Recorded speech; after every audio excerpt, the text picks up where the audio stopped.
Já, komið hjartanlega velkomin í þessa afmælisútsendingu í tilefni af 95 ára afmæli Sjálfstæðisflokksins. Þessa mundir erum við að ræða við ýmsa áhrifamenn úr Sjálfstæðisflokknum í svona gegnum áranna rás. Og hérna í dag erum við með, ég ætla að leyfa mér að segja, heiðursgest, einn af helstu áhrifamönnum í íslensku stjórnmálum á seinni hluta síðustu aldar og byrjun þessarar. Reyndar enn á síðusunni björn.is, þið kannski eru búin að kveikja á því hver þetta er. Þetta er Björn Bjarnason, satt á þingi fyrir Sjálfstæðisflokkinn í 18 ár, satt í borgarstjórn í Reykjavík, var ráðherra. Björn, vertu velkomin. Þakka kærlega fyrir að bjóða mér. Virkilega gaman að fá þig. Mér langaði svona kannski að byrja bara á byrjuninni. Það er oft best að byrja þar. Og það er svona bara hvernig það kom til hjá þér að fara út í stjórnmál og af hverju Sjálfstæðisflokkurinn og... Já, það má náttúrulega segja að það sé allt mjög eðlilegt. Ef ég hefði ekki farið í stjórnmál á vegum Sjálfstæðisflokksins þá hefði það nú verið frekar óeðlilegt.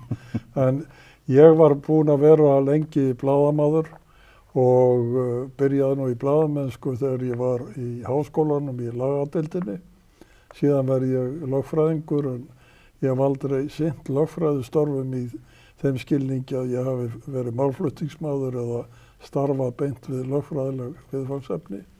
Ég fer í bókaútgáfu og blaðamennsku en verð síðan skrifstofustjóri í forsætisráðuneytinu í 5 ár og síðan blaðamaður aftur og aðstoðarritstjóri Morgunblaðsins.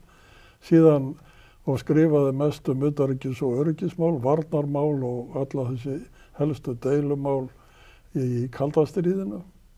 Og síðan hrynja Sovétríkin og það verða miklar breytingar í heiminum og líka miklar breytingar í Sjálfstæðisflokknum í kringu 1990 og þá ákvað ég að fara í prófkjör og náði 3. sæti í Reykjavík, því sæti sem ég satt í síðan með að ég var þingmaður og fór svo á þing 1991 og þá mynduð stjórnin, Viðeyjarstjórnin eða stjórn Davíðs Oddssonar, fyrsta ríkisstjórn hans með Alþýðuflokknum og á þeim tíma er ég formaður utanríkismálanefndar þannig að ég fer úr því að fjalla stjórnmál og fylgjast með stjórnmálum. Ég er náttúrulega alinn upp í stjórnmálalífinu alveg frá blautu barnsbeini þannig að það var í sjálfu sér ekkert nýtt fyrir mig að hafa afskipti að vita og fylgjast með stjórnmálum. En þarna hóf ég beina þáttöku af því meðal annars að ég var búinn að skrifa svo mikið stjórnmál og hugsaði líka á maður bara að sitja á áhorfendabekknum og gagnrýna eða á maður ekki að taka þátt líka. Þannig að þetta voru nú svona margar ástæður sem lágu að baki þessu.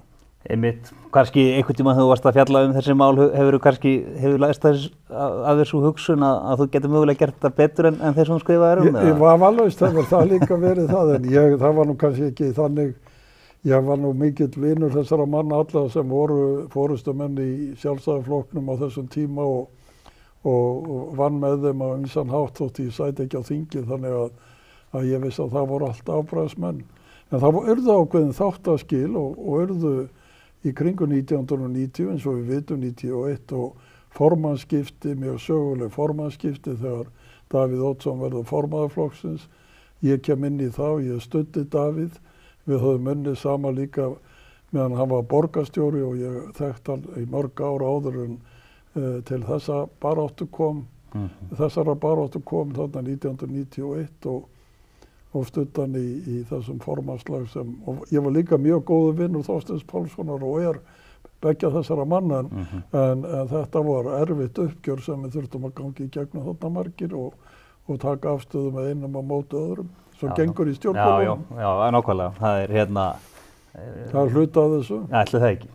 Og þessi fyrstu ár á þinginu, hvað er markverðast þarna á þessu tímabili? EES-samningurinn? Já, það er náttúrulega sem formaður utanríkismálanefndar kom það í hlut minn að leiða frumvarpið í gegnum þingið. Þetta er mjög stór lagabálkur, samningurinn lagfastur, 100 greina og við héldum svo marga fundi að það var alveg ótrúlegt að lita tilbaka hvernig við komumst yfir það á þeim tíma sem við höfðum og líka þegar litið á það deilur og þá hörku sem var í þessum umræðum. En við kláruðum það í tæka tíð og þetta var það mál sem var nú mesta átakamálið á þessum árum 91-95 og hart þetta deilt. Og það ekki fyrir 2007 sem allir flokkar, þingflokkar verða einhuga það að aðildin að EES sé Íslandingum fyrir bestu. Og ég leiti þá nefnd líka sem samdi þá skýrslu. Þannig að ég haf fylgt EES-samningunum eftir í 30 ár núna. Og ef við kannski höldum þá aðeins EES svona umræðinni áfram, en maður finnur alveg að það eru komin svona einhverjar efasemdir hjá ákveðnum hópum núna í garð samningsins. Já, náttúrulega engar sambarlega efasemdir og voru þegar samningurum var gerður og deilurnar sem voru þá gerð samningsins. Og fyrir mig og þá sem hafa kynnt sér söguna og hvernig Ísland hefur breyst á þessu 30 árum, að þá alveg ótrúlegt að menn sé að rífast það sem hefur verið að deilum núna þegar rættir EES-samningi. Það eru bara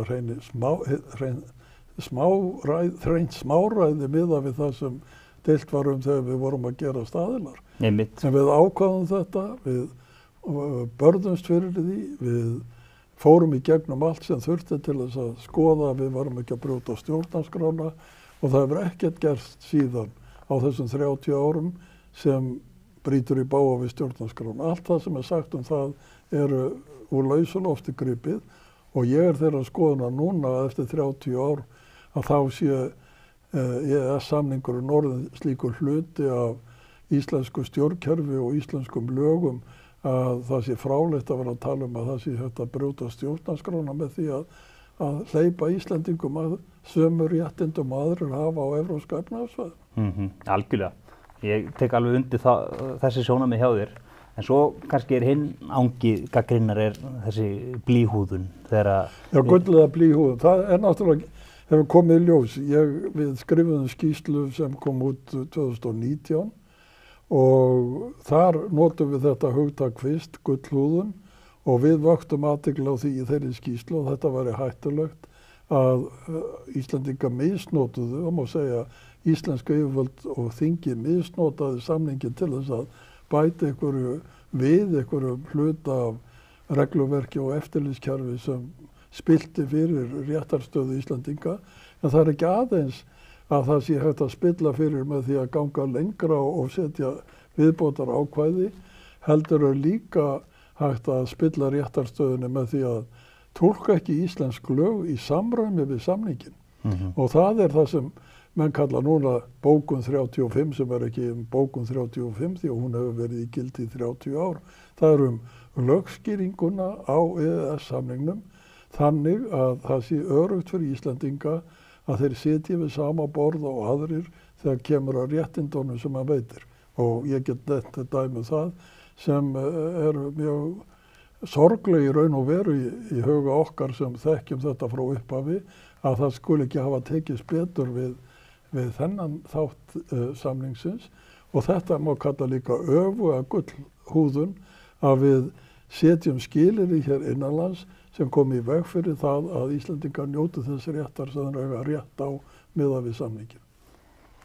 Ég væri til að fara miklu meira á dýptina í þessu samtali en við einhvern veginn komnir hérna til að ræða svolítið ferilinn og þessar breytingar sem hafa orðið á íslenskum stjórnmálum allan þann tíma sem þú ert á þingi og sem ráðherra. 95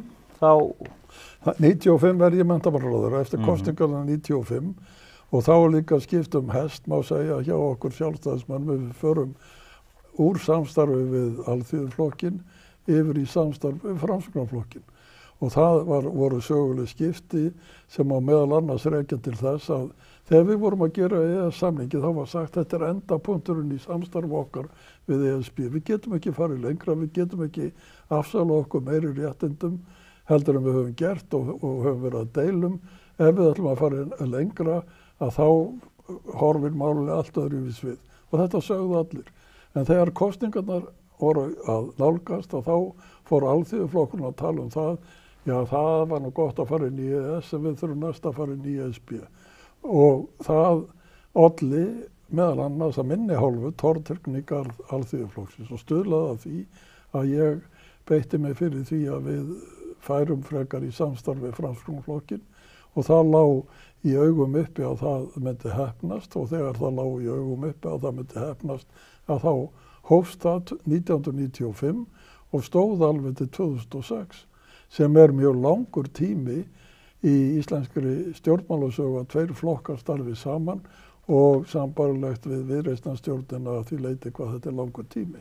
Og ég sat í þessum ríkisstjórnum frá 95 til 2009 þegar hrunið var og stjórn okkar og samfylkingarinnar sprakk. Þannig að þetta voru þau ár sem ég var ráðherra fyrst, menntamálaráðherra frá 95 til 2002 þegar ég ákvað að hætta sem ráðherra og bjóða mig fram í borgarstjórn. Björn, áður við hlaupum alveg yfir þennan kafla. Ég er nú bara að fara yfir stóru myndina fyrst. Það er frjálst form hérna og það er í fínu lagi en við verðum að geta spóla fram og aftur. Mér langar, ef við bara stöldrum aðeins við þessi ár 95 til 2002, menn að þarna eru ýmis mál sem voru ofarlega á baugi, menn þetta er flutningur grunnskólans yfir til sveitarfélagana. Það er nú stærsta, flutningur grunnskólans yfir til sveitarfélagana. Það var komið á rekspöl og búið að móta þá stefnu Ólafur G. Einarsson, forveri minn sem menntamálaráðherra. Það var búið að móta stefnun, það var búið að leggja línurnar en það átti eftir að fullpússa þetta og ganga frá því.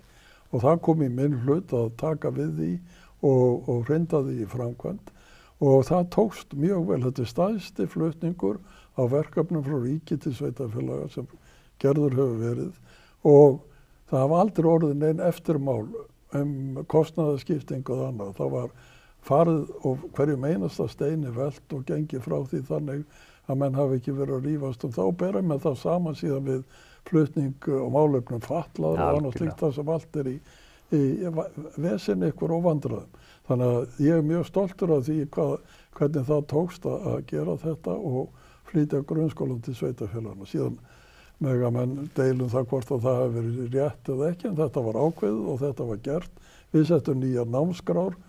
Þær stóðu því miður ekki nógu lengi því að ráðherrar, það var í höndum ráðherra, það er reglugerðir sem menntamálaráðherra gefur út og þær hafa svolítið verið hróflað við þeim ekki alltaf til góðs að mínum mati. Það er annað mál en þessi stefnumörkun. Síðan var annað sem við vorum líka stórmál sem við sjáum spor eftir núna og það er flutningur á háskólastarfi úr höndum ríkisins alfarið yfir til einkaaðila. Listaháskóli Íslands er stofnaður sem einkaskóli eða sjálfstæður skóli. Ítt undir háskólastarfsemi hjá Verslunarskólanum sem verður síðan háskólinn í Reykjavík og það er ítt undir Bifröst og það er verið að gert ýmislegt til þess að lyfta og losa einokun ríkisins í háskólastarfsemi. Ég var sjálfur og lögfræðingur eins og ég sagði og það mæltist ekki vel fyrir í lagadeild Háskóla Íslands þegar ég gaf síðan heimildi til þess að háskólinn í Reykjavík fari líka að útskrifa lögfræðinga. Og það var bara einokun á þessari menntun og það hefur örugglega skapað meira svigrúm í þróun lagastarfsemi hér á landi að þessi einokun var afnumin. Hvernig var umræðan þessa breytingu á sínum tíma? Háskólanum, það var listaháskólanum var mjög vel tekið. Það var engar stór deilur, menn sáu í raun og veru þegar máli voru lögð fram að það var ekki hægt að standa gegn því að afnema einokun Háskóla Íslands, ef ég má orða það svo. Hann var orðinn rík í ríkinu og hann gat sett ríkisvaldinu ákveðin skilyrði og menn stóðu svona upp við vegg alltaf þegar hann birti sig eins og núna í heilbrigðiskerfinu þegar Landspítalinn kemur að stjórnmálamenn hrökkva bara í kút og fara upp að vegg og veit ekki hvað ásistendu veðrið. Þannig var það líka með Háskóla Íslands en eftir að þetta breyttist var þessi, má segja, sundurliðun á háskólakerfinu að þá breyttist andrúmsloftið. Þannig að það var náttúrulega deilur að taka upp skólagjöld og núverandi flokkssystir okkar hefur afnumið skylduna til þess að innheimta skólagjöld, en Háskólinn í Reykjavík sér kosti þess að innheimta skólagjöld og gerir það áfram. Það var kannski deilumál. Við byggum líka til reiknilíkan fyrir háskólana og það var mjög mikil breyting. Einmitt, og nú erum við að sjá aftur þessar miklu breytingar verða á árangurstengdri fjármögnun háskólana og breyttu reiknilíkani. Og uppfæra reiknilíkani eftir 25 ár, sem náttúrulega ótrúlegt að það hafi tekið svo langa tíma. Og bara frábært að það sé loksins í höfn. Á þessum árum auðvitað er að vera breyting líka, netið ryður sér til rúms. Já, það var nú byrjað aðeins á grunnskólastiginu, það var Pétur skólastjóri á Kópaskeri, hann var búinn að stofna netmiðlun í skólakerfinu. Við keyptum það, eða ríkið keypti það, og síðan var lagður grunnur að svona netstarfsemi í kennaraháskólanum. Og netið fór að breiðast út, síðan var ákveðið að framhaldsskólarnir skyldu tölvuvæðast og að fartölvur skyldu vera í eign nemenda og þeir eru að kaupa fartölvuna sjálfir. Þetta var nú umdeilt, en þetta gekk eftir og hefur þróast á þann veg að nú telja allir sjálfsagt að opinberar aðilar sé ekki að kaupa tölvur fyrir fólk, heldur sé það hver og einn sem á sína tölvu og endurnýjar hann eins og hann og hefur ýtt undir tækniþróun í landinu örugglega mjög mikið. Eitt sem við gerðum líka var að Encyclopedia Britannica, við keyptum áskrift að henni fyrir alla sem voru með IP-númer íslenskt gátu fengið ókeypis aðgang að Encyclopedia Britannica. Við keyptum áskrift fyrir alla með þessa IP-tölur. Síðan fórum við og settumst yfir það í menntamálaráðuneytinu. Akkur ekki að það er verið að kaupa hér tímarit, dýrtímarit og landsbókasafn og þessi bókasafn. Þetta er að einstakir að kaupa dýrustu tímarit. Akkur getum við ekki samið við útgefendur þessara tímarita og keypt landsaðgang að þessum fræði tímaritum. Og það gekk eftir og nú er hér vefur sem heitir hvar.is sem er reistur á þessum grunni og hefur gagnast ótrúlega mörgum, held ég, við fræðastörf og skapa mikið jafnræði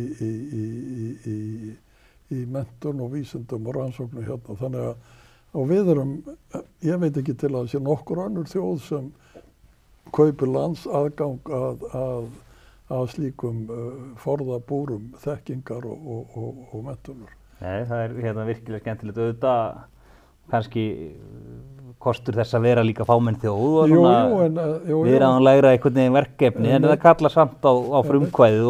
Eitt sem við gerðum líka var það að fengum fjölmiðla til þess að leggja eins og Morgunblaðið sem var nú tölvuvætt og ég þekkti og vissi hvernig hafði ykkur á NASA-sjón hvað var mikið efni til í ykkur gagnagrunnum sem þar voru. Þetta var sett inn í Landsbókasafnið og þetta er hluti af þeirri málheild sem síðan var til og þessi málheild er núna grunnurinn að íslenskunni í gervigreindar forritunum. Ef þetta hefði ekki verið byrjað þarna fyrir 25 árum eða hvað það er, að setja þetta inn í þetta hólf eða hvað við höfum að kalla þetta, þá hefði gervigreindin ekki tækifæri til að þjálfa sig og núna getur við verið á ChatGPT og tala við snjallmennin eða skrifast á við á íslensku og það er komið í síman og þú getur tala við símaðinn á íslensku og spurt hvernig er þetta, ég það nú að fara að skrifa erindi þetta, getur ekki sagt mér eitthvað og svo setur það bara í gang og keyrir og kemur einhver kona og les fyrir það á íslensku upplýsingar. Þetta og það er nú talandi þessa byltingu sem að verður með tilkomu internetsins, við erum að einhverju leyti að sjá fram á svona aðra einsbyltingu núna með notkun gervigreindar. Þetta er alveg ótrúlegt. sem fleiri hratt fram og auðvitað ýmsar áleitnar spurningar sem En menn halda að þetta sé bara núna, en þetta miklu dýpra og lengra og það voru menn hér sem sáu þetta fyrir 25 árum að við ættum að fara að huga að því að hvað við gerðum með talgervla og annað slíkt og búa til í íslenska málheild inn í þessum heimi. Þannig að þetta gaman að horfa tilbaka og sjá hvernig svona hlutir geta orðið síðan að veruleika á þess að maður hafði haft hugmyndum að það yrði þannig. Síðan eitt líka, menningamálin voru náttúrulega og íþróttamál og allt þetta sem rannsóknir og vísindi, þá voru sett lög vísindaráð sem enn stöðst við og virkaði nýju kraftar í því. EES-aðildin, hún olli byltingu í rannsóknum og vísindum, fjármögnun þeirra hér á landi. Eitt sem við komumst að niðurstöðum að þessari ríkisstjórn 95-99 var ákvörðun sem leiddi síðan til þess að Harpa var reist. Það var ákveðið í byrjun árs 99 að ríkisstjórnin eða ríkið, eða menntamálaráðuneytið og ríkissjóður kæmi og tæki þetta verkefni að sér tónlistarhús á Íslandi. En við gerðum það með því skilir að þetta ekki bara tónlistarhús, heldur líka ráðstefnuhús. Og þegar búið var að ákveða það að stíga þetta skref, því áður var þetta í höndum einkaaðila og áhugamanna, en þegar við höfðum skrifað okkur niður og fundið formúlur til þess að gera þetta, að þá fór þetta verkefni af stað 99, húsið kemur síðan fullreist 2011.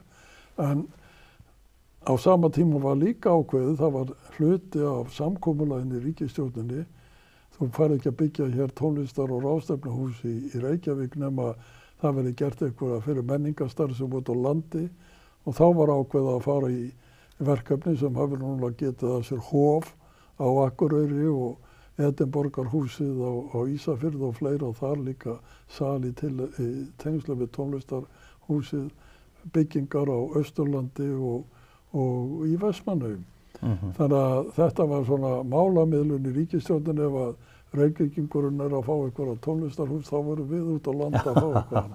Og það trúði enginn þegar svo að þetta var kynnt í ársbyrjun 99, rétt fyrir kosningarna héldu allir að þetta væri einhver kosningalofur sem aldrei yrði enn. En það tekur langa tíma, það aðrir sem síðan fengu þetta í hendurnar og kláruðu með glæsibrag.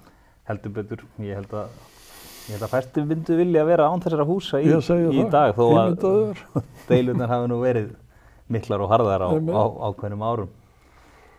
Já, þá kannski kveðjum við þennan kafla úr menntamálaráðuneytinu og kannski hoppum þá aðeins inn í borgarmálin 2002. Já, það var eins og ég segi, ég var búinn að vera í 7 ár í ráðuneytinu og þegar maður búinn að vera svo lengi í sama ráðuneyti þá fyrir maður að elta svolítið skottið á sjálfum sér og þá ákvað ég, það voru þarna borgarstjórnarkosningar og vinstri stjórnin búinn L-listi búinn að stjórna á maður að reyna. Ég hafði líka áhuga á að því ég var búinn að vinna svo mikið með grunnskólamálin að fylgja því eftir í sveitafélagi og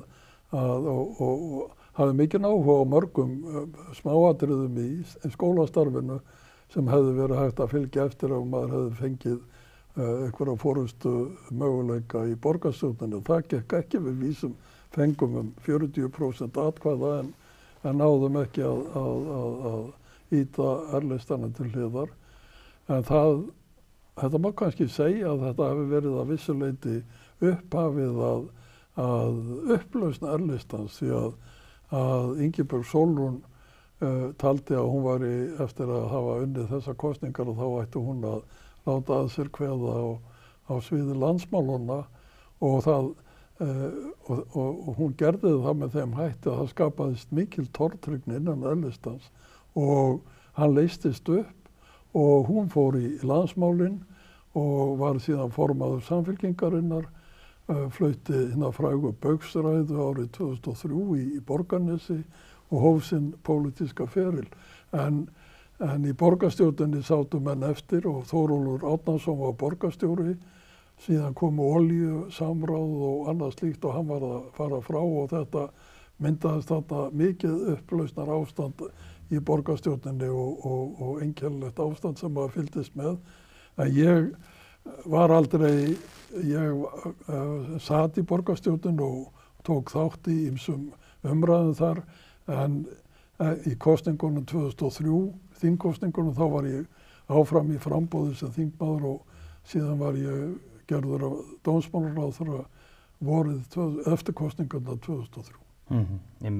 Þannig að ég hef nú skrifað, þú nefndir vefsíðuna, ég hef nú skrifað talsveit mikið borgarmál mér til gamans á vefsíðuna og fylgst með því, en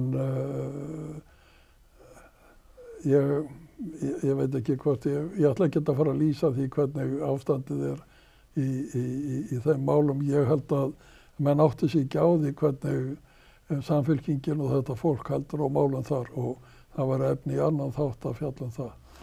Já, ég held að það er þetta margt hérna sem við erum að ræða að væri efni í annan þátt eða marga, en þetta er þú sér það núna, Þórólfur Árnason hrökklast frá út af tölvusamskiptum við aðra olíusölumenn á sínum tíma, og sem var talið ólöglegt samráð og var mikinn hneykslausmál fyrir 20 árum. En hvað sitjum við uppi við núna? Við sitjum uppi með eitthvað leyndarmál í kringum bensinstöðvar sem Dagur B. Eggertsson situr yfir, og menn verða að fara inn í eitthvað lokuð herbergi til að fá að lýsa og skoða hvaða samninga hann hefur gert. Þetta er miklu alvarlegra mál heldur en þetta olíusamráðsmál. Já, og maður bíður spenntur eftir að sjá hvaða niðurstaða kemur úr þeirra. Þú hvernig þeir fóru með braggamálið, þeir ráku bara á Borgarskjálfanda. Maður væri órólegur ef maður væri nýi Skjalavörður borgarinnar. Landsvirkjun var líka töluvert þarna. Landsvirkjun, þessi deila á milli Orkuveitur Reykjavíkur, þeir tóku náttúrulega Orkuveitur Reykjavíkur og byggðu þetta stóra hús, og það var mikið rifrildismál, af því ég sagði alltaf húsið er miklu dýrara heldur en þið haldið fram. Ég man ekki hvort þeir alltaf sagði að það kostaði 2,4 milljarða, kostaði ekki 6 eða 7 eða eitthvað, og var síðan ónýtt líka, sko. En þetta var alltaf verið að rífast um þetta, og alltaf voru þeir að halda því fram hvernig getur þessi maður sem er menntamálaráðherra, og það var menntamálaráðherra og það var ráðist í endurgerð á Þjóðminjasafninu og það kostaði x 100 milljónir króna, og svo var hann að rífast hér í okkur að við séum að byggja þetta glæsilega hús til þess að hýsa. Þetta er bara árás á starfsmenn og Orkuveitunnar og allt eftir þessu. Þetta er eiginlega alveg ótrúlegt þegar maður lítur tilbaka og lítur síðan á það núna. Ef maður ekkur þetta fram, þá kom bara nýtt hús af því hitt var ónýtt. Og þeir voru alltaf að flýta sig svo mikið og reyna að halda þessu innan einhverja kostnaðarmarka sem aldrei voru sannleikanum samkvæm. Og ég veit ekki hvað þetta kostar á lokum. Ég veit ekki hvað. Þeir allir tekið saman. Ég veit ekki hvernig þetta dæmi lítur út eiginlega.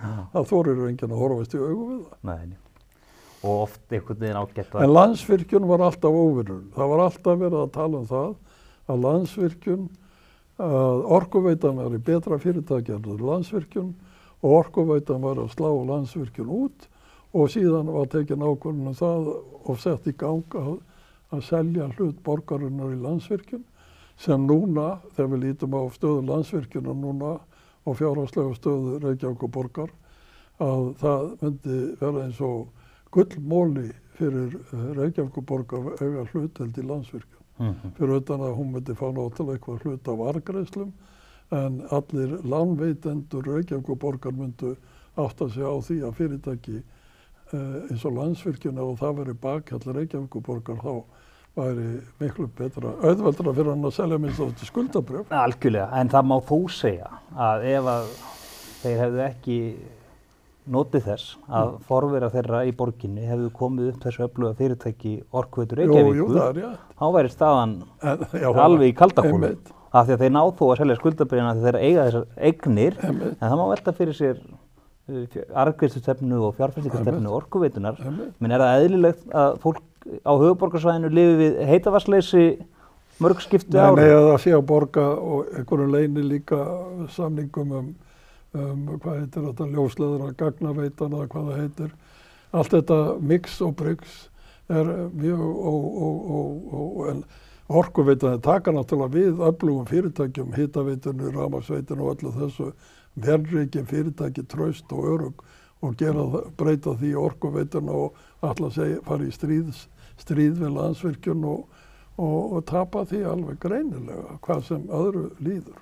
Einmitt. Og núna þegar við búum við orkuskort í landinu hreinlega, þá ábyrgð borgarinnar og þeirra sem hafa haldið hér á Það verið menn hérna við stjórn orkuveitunar sem nei, það engin orkuskort. Já, einmitt. Slökkum bara á stærstu viðskiptavinn. Settum punktinn aftan við borgarstjórnarferilinn. Þú situr til 2006 og þá ertu... 2003 verið ég dómsmálaráðherra og þá eru nú mörg mál á döfunni sjálfu sér. Lagasetning sem ég man eftir eru lögum landhelgisgæsluna. Áður en við förum í þetta, eitthvað frá þessum kosningum 2003 að segja? Eitthvað svona í tengslu við þær sem eða gekk þetta bara svolítið smurt allt saman?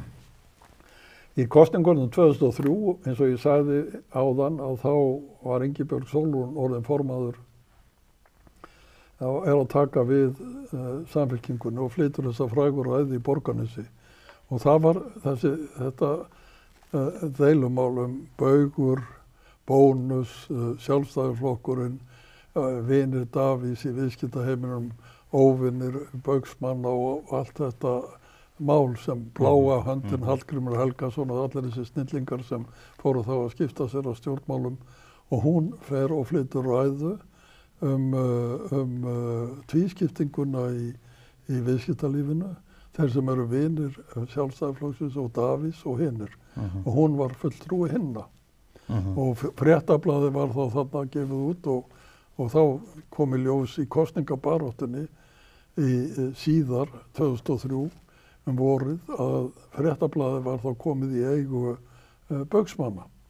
Þannig en það var bara gert með leynd, þeir keyptu það með leynd sumarið 2002 og síðan það upplýst í kosningabaráttunni 2003 að þeir eiga Fréttablaðið og því var beitt mjög gegn Sjálfstæðisflokknum. Þannig að þetta var mjög hörð kosningabarátta og ég er sannfærður það að þeir töldu sér trúum, þeir eða andstæðingar Sjálfstæðisflokksins, töldu sér trúum það að þeir myndu vinna þessar kosningar. Gífurlega vonbrigði að þeir töpuðu og þeir voru alveg komnir í þær stellingar að þeir myndu ná völdum og það myndu sprengja stjórn og Sjálfstæðisflokkurinn honum verið ýtt til hliðar. Það alltaf draumur hjá þessu fólki að ýta Sjálfstæðisflokknum endanlega til hliðar, gera út af við hann, valta yfir hann og gera út af við hann. Það heldur að myndi gerast þarna 2003 en það gerðist ekki og það var áframhald á stjórn Sjálfstæðis og Framsóknar en þeir sömdu það Davíð og Halldór Ásgríms og formað Framsóknarflokksins að skipta stóla á miðjan kjörtímabili. Og þarna líka rótin að fjölmiðlamálinu, deilunni, sem fyrir réttum 20 árum þegar við sitjum hér og tölum saman í maí 2004 verður að þessu mikla máli þegar Ólafur Ragnar ákveður að beita synjunarvaldinu í fyrsta sinn. Það var nú ekki, snerti mig ekki, en fjölmiðlamálinu náttúrulega snerti okkur alla því að þetta var svo mikið hitamál og deilumál og líka þessi spurning hefur forsetinn synjunarvaldið og svo framvegis og svo framvegis. Þannig að það var nú ekki inn á borði dómsmálaráðherrans en hins var hélt Baugs málið áfram. Það var maður Söllenberger sem kærði Baugsmenn, ég ætla ekki að fara að rekja það allt saman hér, kærði þá til lögreglunar og lögreglan hóf rannsókn en þeir í vörn sinni þá breyttu þeir málinu í pólitíska og sagði að þetta var pólitískar ofsóknir og þegar ég var dómsmálaráðherra þá beindu spjótin líka mér að ég stæði á bakvið þessar rannsóknir og þetta væri allt samtvinnað pólitík og lögregluvald og ég veit ekki hvað og hvað sem væri beitt gegn þeim og fjölmiðlamálið var sett í það ljós að það ætti að drepa fréttablaðið og allt það og til þess að þau lifðu áfram og fjölmiðlum blómstraði að þá yrði að koma í veg fyrir að þessi lög yrðu samþykkt, eða þetta frumvarp yrði samþykkt. Frumvarpið var samþykkt dregið tilbaka en fjölmiðlarnir hafa allir dáið nema Morgunblaðið og Ríkisútvarpið. Og ég veist að þeir gætu hafa lifað ef að fjölmiðlarlögin hefur verið samþykkt, maður veit það ekki neitt. En allir spádómar að þessir fjölmiðlar myndu lifa og dafna ef að þessi ófreskja kæmi ekki inn á markaðinn og þá þeir hafa allir dáið þessir fjölmiðlar. Það er annar mál. En þeir baugsmenn voru mjög hataramir og prófkjöri 2006 og í tala ekki fyrir kosningarna 2007 þegar birta voru heilsíða auglýsingar Jóhannes í Bónus. Birta heilsíða auglýsingar og hvatti fólk til þess að strika yfir mig til þess að ég næði ekki kjöri. Og það voru einhverjar yfirstrikanir eins og gengur en ég hélt síðan áfram sem dómsmálaráðherra 2007 í stjórn með Samfylkingunni. En það sem ég ætla hins vegar að segja að lög Landhelgisgæsluna, lög almannavarnir, breyting á lögreglunni með að koma á fót sérsveitinni og breytingarna sem við þurfum að gera þegar varnarliðið fór, efla Landhelgisgæsluna, þyrlusveitina, nýtt varðskip, eftirlitsflugvél og svo framvegis og svo framvegis. Þetta voru miklu breytingartímar og átakatímar annars vegar út af þessum dómsmálum og síðan út af öllu því sem verkefnum sem lögreglan var að fást við og þjóðfélagið var að breytast. Og síðan 2007 þá kemur ný stjórn og svo kemur hrunið og þá reyndi það á dómsmálaráðherra líka því að ég flutti frumvarpin sérstaka saksóknara sem var samþykkt haustið 2008 og það var nú ekki komið til framkvæmda þegar við síðan hættum undir lok janúar 2009. Þannig að þetta nú, það er hægt að fara dýpra í þetta allt saman ef þú hefur áhuga á því en þetta voru miklir breytingatímar og þarna voru líka að byrja maður var farin að finna fyrir hælisleitendum hérna og ég sagði að við ættum að fylgja danskri fyrirmynd og innleiddi hér reglur sem ég held að hafi síðan verið afnumdar af því að þær þóttu svo ómannúðlegar en ef þær hefðu haldið og menn hefðu haldið í það þá værum við ekki í þeim sporum sem við værum núna. Vonandi eru við að fara að sjá aðeins til gerðar í þessu en hérna ég veit ekki hvað þú viltu ræða þetta einstaka þætti þarna meira, ég fer hratt yfir þetta. Þetta snýst kannski ekki vilja heldur tíma, við erum frekar að segja. Við erum eigum ekki mikið eftir, þetta mér langar að spyrja þig aðeins að svona, kannski í svona almennara formi, hvað finnst þér að breyst, þetta er svolítið opin spurning, svona mest í stjórnmálu núna, eða frá því þú byrjaðir og það sem hefur náttúrulega breyst mest er fjöldi flokkana. Það sem hefur breyst mest er að þegar ég kem þarna þá er þetta eiginlega sama gamla flokkarskipan, fjórflokkurinn, þetta einhver svona flokksbrot eitthvað en það sem er núna í staðan fyrir að þetta voru svona síló eitthvað svona vissu, svona nokkurn veginn hvernig nú er þetta meiri flatt og eins og endurspeglast í því að við þurfum að hafa 3 flokka ríkisstjórn. Það sé ekki hægt að mynda meirihluta á þingi nema með 3 flokkum. Þannig að mér finnst það nú að hafa breyst mest. Nú síðan hefur hrunið náttúrulega eftir það að þá komst meiri illska í pólitíkina og þetta er hatramar og persónulegar. Við sem hafa alltaf verið mjög mikla persónulegar árásir en það eru öðruvísi núna og það verið að gera fólk tortryggilegt og það sé að reyna að hagnast á stjórnmálum peningalega sjálf sem var ekki talað áður. Það voru annars konar mál sem var kannski hærra heldur en það að væri verið að velta mönnum upp úr því að þeir var eitthvað að maka krókinn sjálfur og svona. Þannig að umræðan hefur tekið á sig verri mynd en þjóðfélagið ég menna eins og sagt og okkar formaður segir, Ísland hefur aldrei staðið betur heldur en núna. Það ekki, þegar litið á efnahaginn og hvernig við stöndum út á við í peningalega og annað slíkt, að þá þurfum við ekki að kvarta neitt í sjálfu sér. Og núna vera búið að gera kjarasamninga til margra ára, þetta alveg óþekkt, þetta var ekki áður. Þannig að það hefur bæði, pólitíkin hefur versnað svona andrúmsloftið, en pólitískur árangur góður og það ekki hægt að segja að þeir sem stjórna hafi ekki getað tekist á við gífurlega vandasöm viðfangsefni og leystu. Einmitt, ég held að þó væri ekki nema bara alltaf að horfa á þann fjölda fólk sem kemur til Íslands meðan gegnum EES til að koma í leita betra lífi, leita störfum sem eru betur launa en í sínum heimalöndum. Auðvitað lítur það að segja heilmikið það að fólk sækir hingað til að vera og lifa. En flokkurinn, hvað finnst þér að breyst? Já, flokkurinn hefur náttúrulega, ég menna það náttúrulega að flýsast út úr flokknum, það náttúrulega ekki gaman mál þegar gamall flokksbróður og vinur Þorsteinn Pálsson fer og stofna nýja flokk og varaformaður Þorgerður Katrín, fólk sem vann náið með stofna sérstakann flokk til þess að vinna að aðild Íslands að Evrópusambandinu. Það var nú eitt sem kom upp í hruninu að Samfylkingin sem við vorum þá með vildi endilega láta á það reyna hvort að sjálfstæðismenn vildu breyta stefnu í ESB-málum og stíga það skref að fara að berjast fyrir aðild Íslands að ESB, því að það segin saga að það einhver viðfangsefni brýn að þá koma ESB sinnar og segja notum tækifærið og reynum að koma Íslandin í ESB.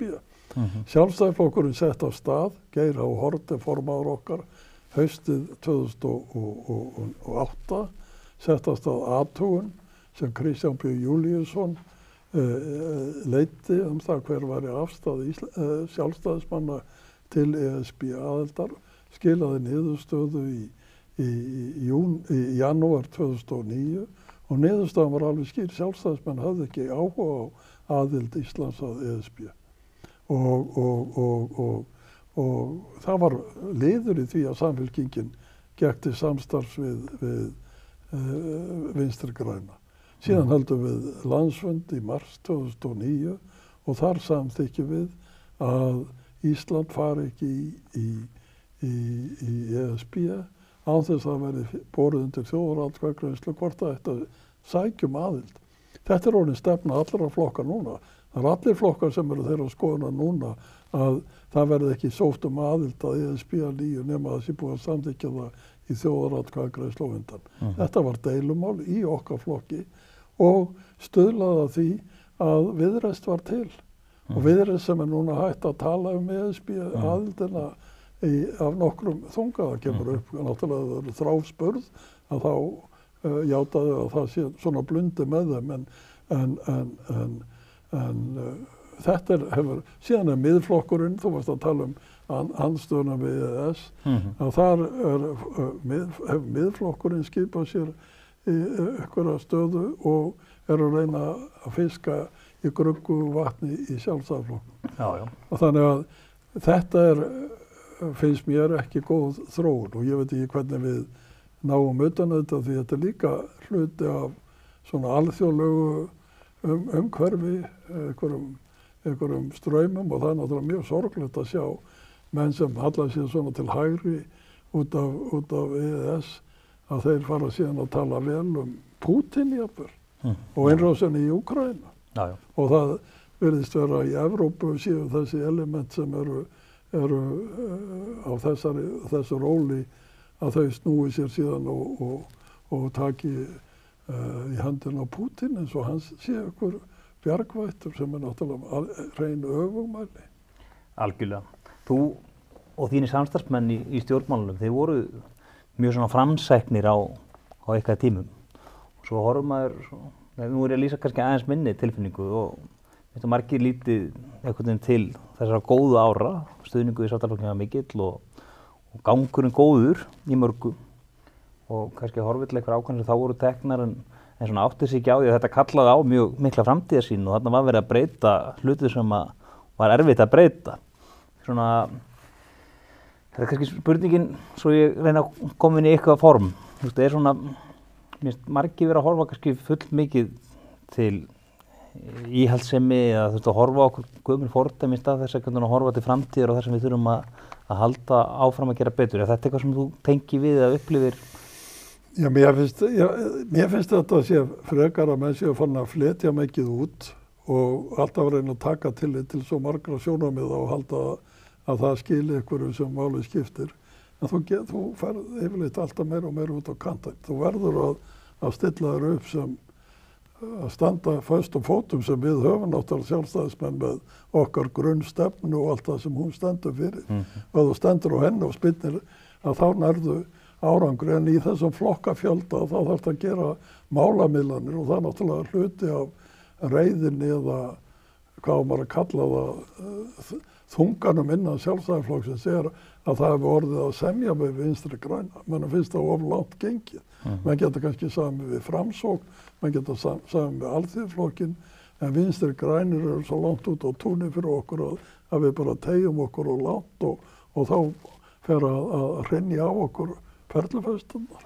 Þannig að þetta er hluta af vandamálinu að við erum bara, við höfum okkar stefnu og við höfum við hliðina á okkur flokka sem hafa svipaða stefnu nálgast það úr annarri átt og vilja aðra leiðir en markmiðið það sama.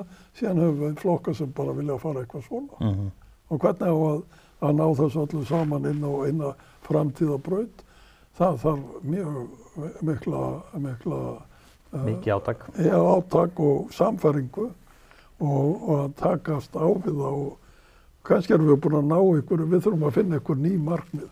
Loftslagsmálin eru þau svona markmið, ég held að þau sé ekki markmið sem endilega sameina menn svona. Nei, það eru svona þetta eru svona markmið sem skipta mönnum í hópa frekar heldur en að það sé hægt að kynna þau sem eitthvað orkumálin ættu hins vegar að vera mál sem við ættum að geta náð utanum en þá er búið að búa til svo mikið regluverk að það lamast allt. Og það er nú eitt af því sem ég verði að sinna, fengið tækifæri til að sinna undanfarið misseri landbúnaðarmál og byggðarfesta og annað slíkt og þar fer maður inn í heim þar sem regluverkið og eftirlitskerfið setur mönnum mjög þröngar skorður oft á tíðum. Þannig að hvernig náum við að berjast gegn því, hvernig náum við að hrista það af okkur, þetta er ekkert einfalt. Þetta kostar mikla vinnu, kostar mikla samfæringu og kostar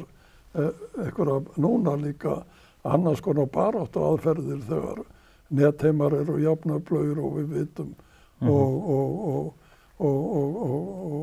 öðruvísi leiðir til þess að koma á framfæri skoðunum sínum og hafa áhrif á fólk. Þetta var, kannski var þetta svarið við næstu spurningu hjá mér, það er að segja orkumálin og einföldun regluverks en hún í sjálfsög þessi, ef þú værir í stafni stjórnmálanna í dag, hver væri þín svona baráttumál? Ég myndi hafa það sem eitt af höfuðbaráttumálunum að fara ofan í þetta með stjórnkerfið. Ég tel líka að stjórnkerfið hafi verið illa leikið eftir hrunið og eftir þessar breytingar sem voru gerðar og það sé búið að brjóta það allt og mikið upp og fólk sé hafi þá tilfinninguna að fá ekki þá niðurstöðu og þau svör sem þurfi og þess vegna sé vantraustið á stjórnmálamenn meðal annars og yfirfærað á stjórnmálamenn. Ég myndi leggja mig mjög fram að finna slíkar lausnir til þess að knýja mál fram eins og ég tel að hafi gerst til dæmis með því að opna háskólakerfið, til dæmis með því að setja lög almannavarnir sem kerfi sem svo sveigjanlegt að það getur lagað sig jafnt að náttúruhamförum og öllu því sem eiginlega gerist að við getum notað það og það þurfi svona sveigjanlegri kerfi sem falla á okkar stjórnarháttum og losa fólk undan þessum smá reglum og afskiptasemi ríkisvaldsins sem orðin ansi mikil. Segir maður ekki bara heyr eftir þetta, en nú svona farið að síga á seinnihlutinn hjá okkur, við erum búin á þetta, tíminn flýgur hérna frá okkur. Kannski, og teka fram, þetta alveg óundibúið, þannig að ef það kemur ekkert upp í huga, þá þetta ekki leikið. En svona, af hverju ertu stoltastur af þínu ferli? Ég veit ekki hvað ég á að segja. Ég hef nú ekki verið ég er nú ekki yfirleitt maður sem að monta mig mikið, en mér finnst að mínu ferli, ég held að ég er mjög stoltur af því að hafa í 30 ár haldið út í vefsíðu, þannig að ég ef að ég þurfa á einhverju að halda bara á slegið inn, einhverju leitarorð og sé hvað gerðist fyrir 30 árum. Ég tel að það sýni ákveðna samfellu sem hægt að standa á, og það þetta sem ég var að segja, menn þurfa að standa á einhverju sem hafa fast land undir fótum og geta síðan haldið áfram og staðist allar þar árásir sem áður eru gerðar. Og ég held að eftir það sem ég hef verið að gangi í gegnum, þá held ég að ég sé þetta stoltastur af því að ég hef ekki látið brjóta mig niður með ýmsum hætti eins og tilraunir hafa verið gerðar til. En einstökum verkefnum, ég menna, þú veist, það er bara eins og að velja milli barna sinna. Já, það er bara viðfangsefni sem skila sér síðan með ýmsum hætti. Ég til dæmis mjög stoltur af því á síðar árum að hafa unnið af því að móta landbúnaðarstefnu fyrir Ísland. Hvernig átti mér að koma til hugar að ég yrði beðinn það og það hefði skilað þeim árangri að það sé núna búið að samþykkja það. Þannig að það er ýmsir svona þættir, en er það ekki bara eitthvað sem stendur í eitthvað tíma og svo kemur eitthvað annað. Það sem máli skiptir að það sé ekki hægt að grafa undan því sem menn hafa gert með þeim hætti að þeirra hafa verið að svindla eitthvað. Svona svipur spurning aftur, er einhver eftirsjá, eitthvað sem þú hefði viljað gera öðruvísi eða sér eftir af þínu falli? Ég hef nú verið í nokkrum störfum. Ég hef alltaf farið og ýtti í aftur fyrir mig. Ég hef ekki, ég hvílir ekkert á mér af því að ég ég er nú líka, ég hef ekki komið inn á það, ég í 30 ára búin að stunda Qigong sem kínversk leikfimi, hugaleikfimi og andlegar æfingar, ef það má kalla það líka, og eitt af því að þú átt ekki að bera á bakinu eitthvað sem þú getur skilið eftir. Ef þú ert alltaf að burðast með eitthvað sem úr fortíðinni, þá ertu bara þar. Þú verður að geta kasta hlutum aftur fyrir þig og haldið áfram, því annars ligastu bara undan því sem þú berð á bakinu og breytir engu, því þú breytir ekki fortíðinni. Þú hefur tækifæri í framtíðinni og átt að líta á það sem verkefnið en ekki að vera að burðast með eitthvað á fortíðinni. Hvað fannst þér svona skemmtilegasta tímabilið í stjórnmálum? Áttu þér eitthvað uppáhalds? Já, ég veit ekki hvað var skemmtilegast. Þegar maður lítið tilbaka þá, það var náttúrulega mest og átaka tímabilið var þegar EES-samningurinn var, það var svona, þegar maður fari yfir það og sjá allt hvernig það var og þá það svona, já, það var mjög skemmtilegt að vinna því það fyrir mann sem hefur gaman af að takast á við flókin úrlausnarefni og púsla saman ákveðnum hlutum, þá það líklega með því skemmtilega sem ég hef komið að. Og alls konar svona verkefni þar sem maður að raða einhverju saman og búa til eitthvað úr einhverju sem maður fari í hendurnar. Áttu þér eitthvað svona uppáhalds samstarfsmenn? Það var náttúrulega, ég átti mjög gott samstarf yfirleitt við fólk við Davíð unnum mjög vel saman í pólitíkinni og allir þeir sem ég átti samstarfs við í þingflokknum, ég þarf ekki að kvarta undan því, og líka í ráðuneytum og annars staðar. Ég hef yfirleitt átt mjög gott samstarf við fólk sem ég hef starfað með. kannski bara svona á lokum en þessi verkefni sem að Sjálfstæðisflokkurinn stendur frammi fyrir, hvernig sérðu flokkinn þróast til framtíðar? Já, mér finnst að flokkurinn þurfi einhvern veginn að taka sig saman í andlitinu og sýna, fá eitthvað sem saminar hann alveg þannig að allir átti sig á því að það ekki hægt að tæta hann upp eins og við erum að reyna að gera. Við erum núna hér, það eru forsetakosningar og það eru allir sem ráðast á einhvern frambjóðanda Katrínu Jakobsdóttur fyrir það að Sjálfstæðismenn styðja hana. Af hverju alltaf, og það kemur varla upp það mál hér í samfélaginu og það sé alltaf fundið út að það þurfi einhvern veginn að kenna Sjálfstæðismennum með það.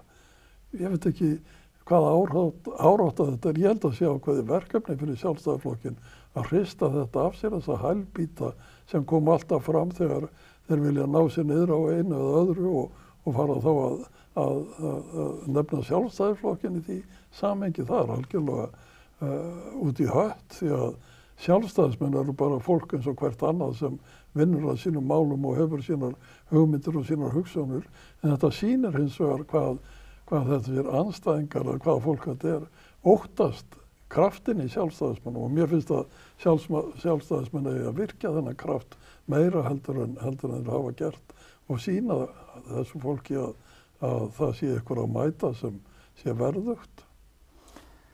Látum þessi fínu lokaorð við að loka orðin okkar hérna í dag. Við getum haldið lengur áfram, við áttum eftir að taka varnarmálin og ýmislegt. Björn Bjarnason, kæra þakki fyrir að koma í settið, þetta var virkilega skemmtilegt spjall og fyrir ykkur sem voru að horfa þá bendi ég á það að við erum að gefa út ýmsa þætti, við erum að ræða við hina fjölmörgu sem hafa komið við sögu Sjálfstæðisflokksins þessi 95 ár sem að flokkurinn hefur verið til. Kæra þakki fyrir áhorfið.